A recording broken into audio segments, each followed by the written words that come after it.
Hello, Tiger fans. Thanks for joining us for a new edition of Tiger Timeout on the Campbellsville University Sports Network. Matt Payton with you as we comb through Tiger and Lady Tiger basketball on the road this past weekend. Campbellsville goes to Bethel and Freed-Hardeman for a couple of Mid-South Conference matchup. The head coach of Lady Tiger basketball joins us now, Ginger High Colvin. Coach, on the road, Western Tennessee, couple of games. You get out there, and good friend and Chris Nelson on Thursday. Always fun to be at Crisp Arena. It's even better when you can go and get a win. Yeah, for sure. And I think that's one of the best NAI arenas around. I love playing in there. They've got a great band, and it's just a really good NAI environment to play in. And then we were able to stay in Jackson. I think we talked about that before, and that's a place that's real special to me, and it was a good weekend for us.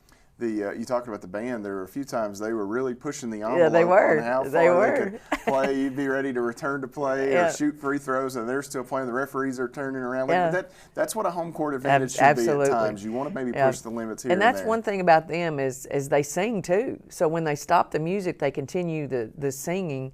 And I think it throws some people off because they're still waiting. And, you know, if you're not playing an instrument, you can do whatever you want to do. But they do a great job. It's fun. Chris Nelson probably put them up to that. I bet he did. But let's take a look at the box score from that game, Coach. It was a nip and tuck game throughout the first 10 to 12 minutes or so. You went on a little bit of a run there in the second quarter, kind of gapped Bethel, and had a nice little advantage at halftime. Caitlin Wilkes was 16 points. Bailey Pettigo had a really nice night, 15 points, 5 rebounds, and a block for BP. And then Lauren Lee, 11 points there for you guys. And a 14-point win, and you can look at that, Coach, and at times it felt a lot closer than 14 points. Madison Hart had a really good night for Bethel, poured in 23 points. She's going to be a problem over the next few years. You've got your hands full, but come out of there with the win. Yeah, she is a problem because we have size in there, and she's just a workhorse, and she's really strong for a kid that comes into the league as a freshman and does a great job. And I thought she made some really tough shots against us, and they always defend well, and they always play well at Crisp Arena, and we knew that going in, and we had a little bad taste in our mouth from last year, so it was big for us to go down there and get that one. And is that something you mentioned much? They got you last year down there. I know you guys were kind of sick at that point. You had a lot of young ladies that were going through some things and working through all that. Is that something you bring up, or is it, let's let it be? No, we don't talk about it much. We talk a lot, but we don't talk about, I think both of us are in the mindset that we're on to the next one and on to the next one, and just trying to just keep our teams afloat and try to get better. So no, we don't spend a lot of time talking about that. And that's the first game of that weekend. You go to Freed obviously on Saturday, but it was a really physical game. Yes. They've got some big posts, Aaliyah Lee and Kyla Taylor and different things. Some big posts that they're going to throw at you. They had a young lady unfortunately get hurt in that game. It was a really physical game. I guess if you see that physical game, you kind of want that on the back end, not the front end. Maybe it takes a little more out of you. Yeah, and both teams are good defensive teams, so that we know we're going to get, it like you say, it is going to be a physical game. So that we have to come down through there and be mentally prepared because they're going to keep coming at you. And I feel like both times we had officials that let us play, which is fine with me. And I think if you ask Chris or you ask Josh Epperson, it's fine with them too, as long as it's a consistent let you play kind of atmosphere. And when they let you play, your posts have to come to play. You flip the script on Saturday and head to Henderson. Last year, tight game in Henderson. A lot of different pieces for Coach Josh Epperson this year. He's worked in another freshman. We talked about Madison Hart. Now you talk about Rachel Satterley. And in that game with Freed-Hardeman, it seemed like at one point they could not miss. It was a little reminiscent maybe of your game with Bethel, especially early. They hit everything they were throwing up. They did. They really did a good job. They spread it out. They hit. When we play our defense, we're going to give some threes up, so we don't really get shook, or we don't want to change when people do hit threes, but they really poured it in early, and I thought Bailey Pettigo countered some of those well. And when you go play places like this, I think everybody expects you just go and just handle things, and you don't understand that you've got a Bethel and you've got a Freed, and they're both really talented, and they've played a lot of teams in our conference really, really close. And so that was a good, not bounce back, but that was, like you said, going from Bethel to Freed, and that physicality and handling it the way we did. And I found out post-game that Bailey was not feeling good, and I feel like she probably played as well as anybody. We look at the box score from that matchup with Freed-Hardeman, an 8-point win for the Lady Tigers, 74-66, 16 more for Caitlin Wilkes. Courtney Pritchett had a dozen, and Kayla Luby with 9 points in the win. Kayla had a really, really nice first half, Coach. She did. Really, she and Wilkes obviously complement each other really well, but she got in there, mixed it up, hit some free throws, all the things that you need, especially from someone coming off your bench. It is, and she plays so hard. And as strong as Kate is, when Kayla comes in, I think she's even a little bit stronger, even more physical. So I think that's when you see Caitlin Wilkes going out, most teams would probably be relieved and think we've got a time to rest, but Kayla's going to come in there and just bang with you and make you earn everything that you get offensively and defensively. So it's a blessing to have both of them, and both of them that play so hard. That game this weekend at Freed, students weren't back, and it's kind of when you're at home, you really hate that. You always want your students around different things. They didn't have students, and nice crowd, but they didn't have that same energy quite like Bethel had with that band and different things that we talked about. It is, and that's something we're not going to be able to have much this year because we don't have hardly any Thursday games, and it's so nice to have that. But Freed travels well. Their community supports them well because traditionally there's such a great program, and that's I felt like we went against two good crowds, even if their students weren't there. One student at Freed I'm particularly fond of. My cousin is playing baseball down there, and he was able to come. So I don't think he cheered against me, but I do think he sat neutral. But it was great seeing him there. He was probably in that maroonish color. He could get by with it, right? Yeah. Anything particular on it, but the Lady Tigers do have one of those. They only have 2 Thursday games this semester remaining. One of those coming this weekend. Cumberland University will come to the Powell Athletic Center. We'll step away, come back, and talk to the head coach about the matchup with the Phoenix. Stay with us here on Tiger Timeout.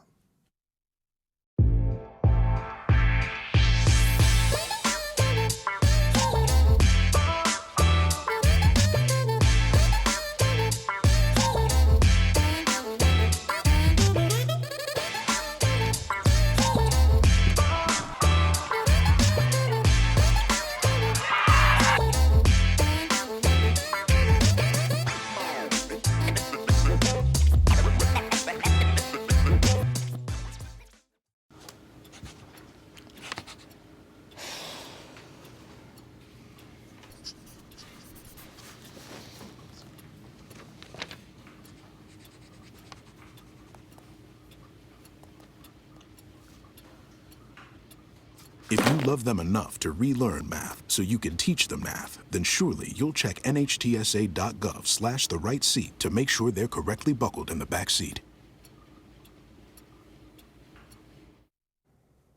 Tiger Timeout continues here on the Campbellsville University Sports Network. Matt Payton with you as we look at the upcoming matchups for the Lady Tigers. Cumberland University on Thursday evening in the Powell Center, 5:30 the start time there. And then on Saturday, UT Southern comes to the Powell Athletic Center. It's a 1 o'clock start on Saturday. Coach, as we look first as Cumberland comes in, it's been a while since you played. It's been November since you guys have seen the Phoenix. So a lot of water under the bridge since then. That was the opener of the conference schedule on the road at Tennessee. You and I were talking a little bit off camera. You've come a long way since November. We have, and that was our 4th game of the season, and our 4th game was our 2nd conference game. So that was, we always go back and watch that game film, and then we start pouring through game film of them currently, and I go back and watch that game, and I'm like, it seems like forever ago.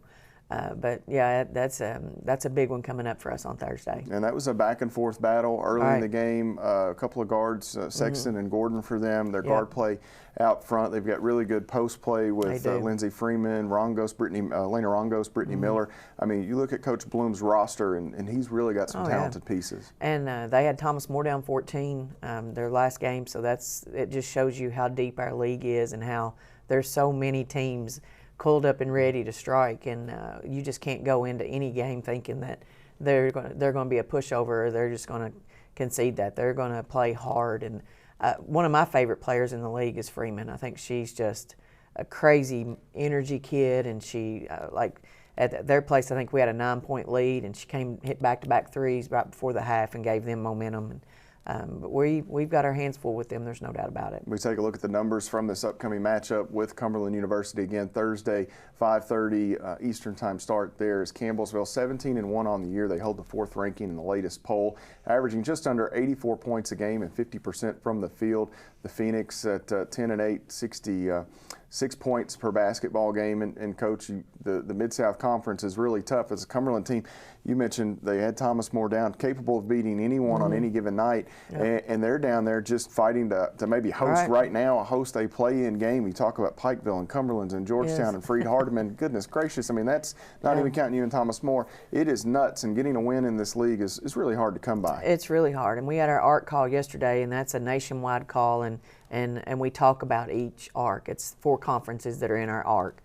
And the teams that they're talking about that are high in their ARC, I'm like, yep, Cumberland's beat them. Yep, Cumberland's beat them. So they've went and beat teams high in the ARCs and other ARCs, and it's just this league. It's insane how deep it is. Case in point, Lindsey Wilson struggling a bit down near the bottom right now, and they beat 2 of the best teams in the Sun over the Christmas holiday. Anyway, UT Southern then on Saturday, Coach, and we'll look at the numbers there as the Firehawks. I'm still trying to get used to that. The Firehawks come here 6-11 on the year. That was a very interesting game to open the year. That was your first Mid-South Conference game down in Pulaski, Tennessee. 6-11, 60 points a game. 38% from the floor. They've got some players that are really good. And we talked about Freeman. Takia Goff and Freeman both have missed the last few games. So that's maybe a little more interesting as well. You've got to prepare like they're going to play, but both of those young ladies have missed the last 3-4 games each.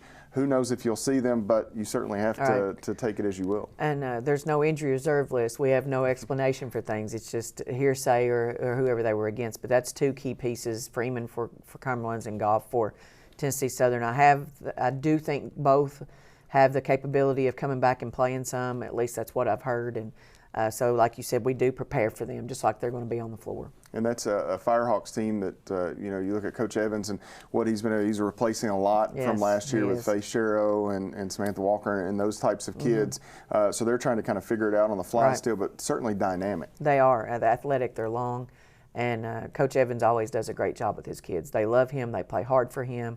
And he's never shied away from playing big games. So this is not anything different to them. They'll go in and they'll approach it with the same energy they always approach it with. So we have to make sure we're prepared for them. Coach, best of luck this weekend. Thanks, Matt. The Lady Tigers in action Thursday. They'll start our Mid-South Conference doubleheader with the Phoenix. Again, 5:30. The start time. Coverage begins at 5:15. We'll step away, take a timeout, come back and visit with the head coach of Tiger basketball, Brent Vernon, here on Tiger Timeout.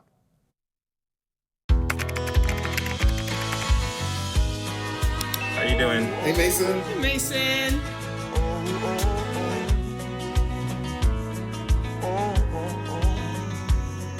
Thank you.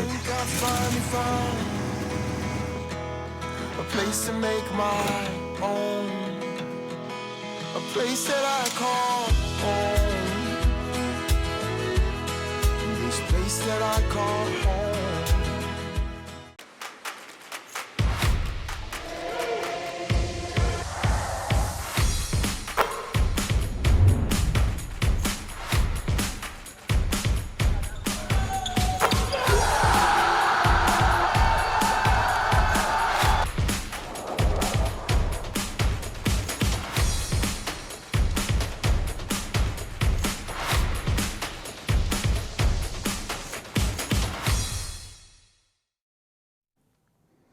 Welcome back to Tiger Timeout here on the Campbellsville University Sports Network. Matt Payton with you once again as we transition over to the men's side of things. The Tigers in action this past weekend. The head coach, Brent Vernon, joins me. Campbellsville on the road, just like the Lady Tigers down in Tennessee. Coach, you get Bethel, Freed-Hardeman. You've got a team in Bethel that they're kind of hanging around in the middle of the pack. Yeah. Freed-Hardeman, they've been the cream of the crop this year inside the Mid-South Conference. A long road trip, not an easy one.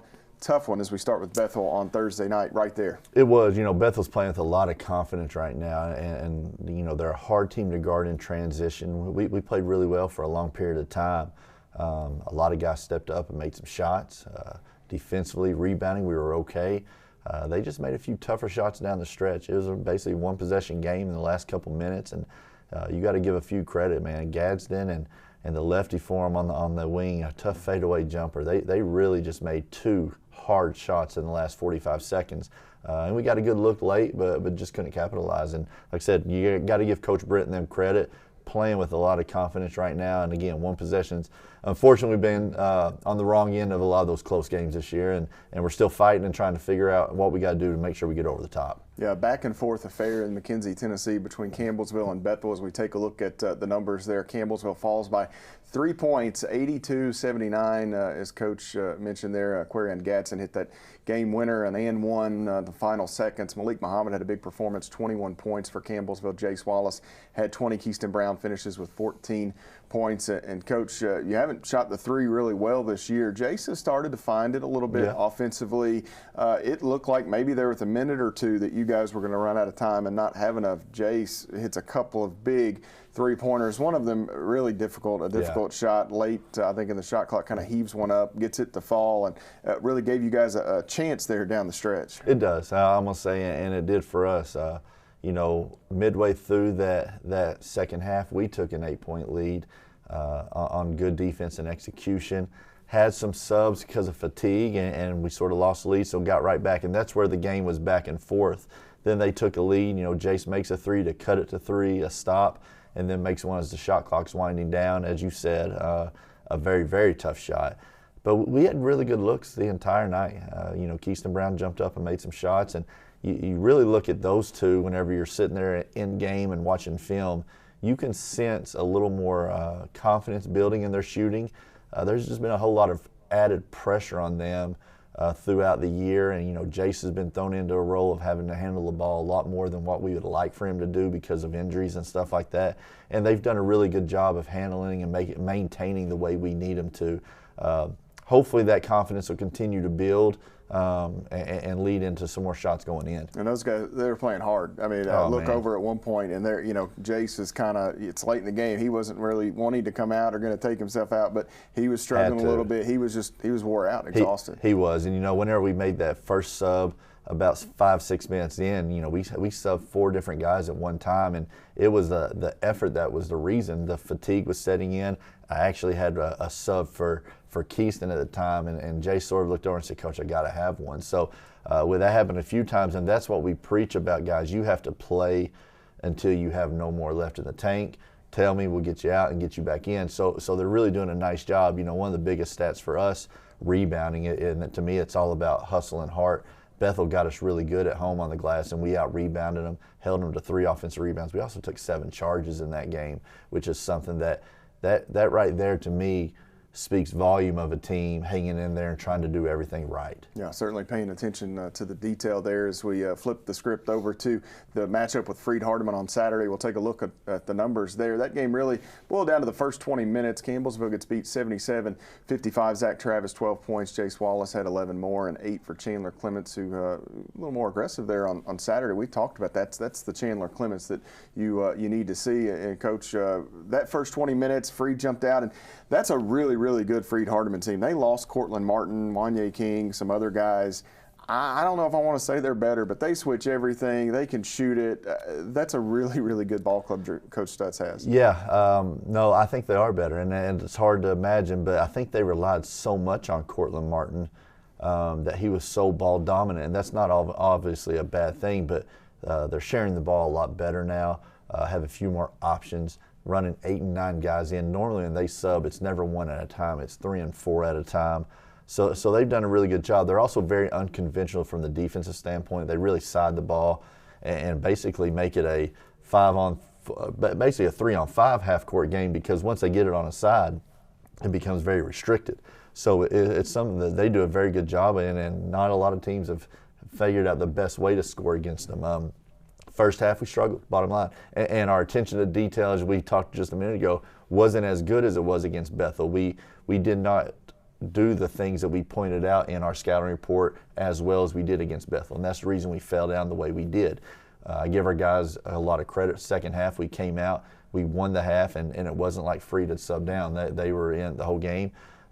We changed a few things excuse me, that I thought would help us, and it did give us some looks, but it's not really the way I wanted to go, because it was more of the one-on-one situation. We've done a nice job with some new things we've added of sharing the basketball, getting some hard cuts. So had to make an adjustment, and it worked for a while. We just couldn't get enough stops to really dig into that lead. Yeah, and early you held them down a little bit offensively, because it felt like for a time maybe they should have led by even more. Yeah. You guys were struggling offensively. Defensively, though, you were still kind of making them work. It got to a point, I think Horton hit a couple of threes from the volleyball line, and that's the point where you just think, boy, this might not be our day. Yeah, and he was one. He's not. It's not that he's a bad shooter. He's not a great shooter, though, and he throws in 2 from 35, 45 feet, and you just sort of shake your head. And it's the shots that you sort of think, okay, we have to live with that a little bit. But whenever you're struggling scoring and all of a sudden you're down 10 or 12 and 2 of those go in, even though it's early in the game, it's a little bit of a backbreaker. But again, we hung in there. We got in there at halftime, and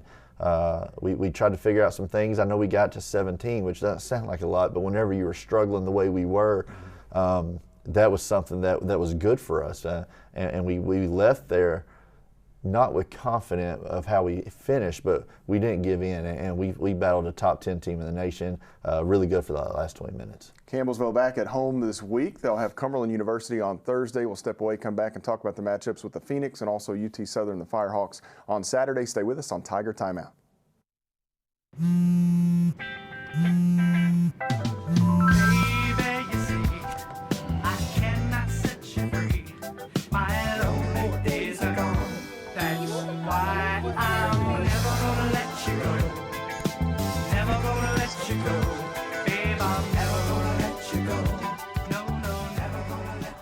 Here you go. Thank you. Thank you. Never gonna let you go. Never gonna let you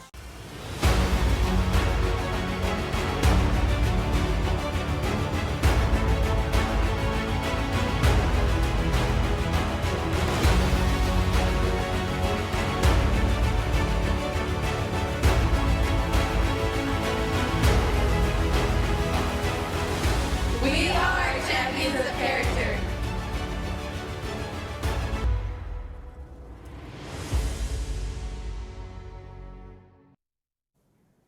One final segment here on this week's edition of Tiger Timeout. Matt Payton with you as we take a look ahead at the upcoming matchups for Campbellsville University. The Tigers will host Cumberland, the Phoenix here on Thursday. Saturday, UT Southern as the Firehawks come in. And Coach, I mentioned this with Ginger High Colvin there earlier. It seems like it's been forever since you've played these two teams. You go back to early mid-November since you've been down to Pulaski and Lebanon, Tennessee for these matchups. Cumberland comes in, a team you're familiar with over the last few years. Coach Lewis's team got a big win this past weekend over Thomas More. They're playing pretty well. Yeah, they went through a little struggle. I think lost 3 or 4 in a row, but then got right back on it. Big win at home against Thomas More, played well. The biggest thing I think that's going to be an adjustment is we're not playing a different team, but we somewhat are. Playing at Cumberland U, Isaac Stevens was out.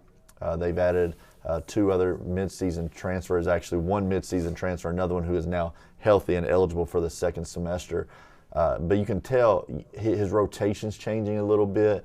He's still trying to figure out a few of the pieces to add the new guys in, and that's a very hard thing to do at the Christmas time. But they're a very good team. They're physical. They really get after you defensively.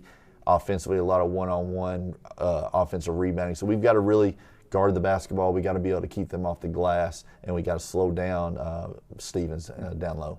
Take a look at the numbers of the upcoming matchup here with Cumberland University, Campbellsville, and Cumberland meeting for the second time this season. The Tigers averaging 70 points a game. Cumberland right there at 71.5. Field goal percentage, not a huge disparity. And Coach, look at some of those numbers, a lot of similarities there. You had a chance to win that game down there. It was a 4-minute stretch to close out the end of the first half, and we've talked. That was the basketball game right there in a nutshell. It decided everything. They kind of gapped you there. It was 12 to 15, and you stayed right in that range the rest of the game. Just a couple of turnovers, a couple big buckets for them. Tyler Bird had a big night, and that was the difference. Yeah, going back and watching that film as you prep for this one, even though they've changed a little bit, you have to watch to see what they did that first time around. And sort of concentrating a little bit on that 4-minute stretch to see what, and there wasn't much we did wrong. They made some incredibly difficult shots during that period, and that's the one thing that we've talked about a lot so far leading up in our scouting report is it doesn't matter good shooter, bad shooter. They have guys that are going to take shots, and if you can guard them and keep the ball in front, they're going to take hard shots. Sometimes they make them, sometimes they don't. With their losing streak earlier prior to the Thomas More win, losing 3 or 4 in a row, they didn't make many shots. Against Thomas More, they made tough shot after tough shot. So it's one of those we have to really guard the basketball, make them settle for good, tough twos, and then keep them off the glass. And then UT Southern on Saturday will come in. That's a 3 Eastern time tip-off. The numbers there with the Firehawks, 12-6 overall, 74 points a game, 46 from the floor. Really good free throw shooting team, and then 32 rebounds a game. And let's just, it is what it is, Coach. That UT Southern team, you look at Darian Hudson, Kavion Hancock, Brady Brown. They've got a really good triumvirate there. And then some really good bench pieces or complementary pieces, C.J. Greer's and Tad Sibley's and those guys. And obviously that's a game when you went down there earlier in the year, you just kind of flush it and move on. Yeah, 5 returners from last year that are starters, and that's very rare to see in our league. A couple of subs that played some minutes, playing 7 or 8 guys. We have to be able to guard the basketball. They are small, they're fast, they're very aggressive. We did a poor job. And again, they made a lot of shots. We did a poor job of letting them get to their dominant hand too much. You know, all 3 of their starting guards are left-handed, and it's something you don't see much. And we're talking about pushing right, and you know, you work on it. It just sometimes doesn't correlate, and we struggled with that. So we have to make sure we're better with that on Saturday. And again, we got to be able to stop them in transition because of their size. They're incredibly fast. They can get downhill. So if we can be good in transition, I think we'll have a good chance. And in some ways, they for whatever reason, remind me of Freed-Hardeman. Outside of Freed having Brandon Thomas, they both are going to go. I mean, Tad Sibley's about 6'7". He can move a little bit. They're not these big physical. They're quick, smaller, going to switch a lot, it seems like, and that type of thing. They do, and it's something that we had some early success prior to them getting on the big run at UT Southern the first time. We've got to play inside out. And the last few games, it's not that we've gotten away from it, but teams, again, they're really concentrated on Malik in the post, and we've got to find ways to get him the ball, and as they double, get good cuts to the basket and screens to where we can get good open looks, and then knock some down. Best of luck this weekend, my Thanks, friend. Matt. The Tigers in action, Lady Tigers doubleheaders at the Powell Center this weekend. Thursday, 5:30 the start. The Tigers follow at 7:30. Then on Saturday, 1 and 3 Eastern for Campbellsville as the host UT Southern, the Firehawks there on Saturday. A special thank you to the head coach, Brent Vernon, for joining us, as well as the head coach of Lady Tiger basketball, Ginger High Colvin. We'll see you next time here on Tiger Timeout.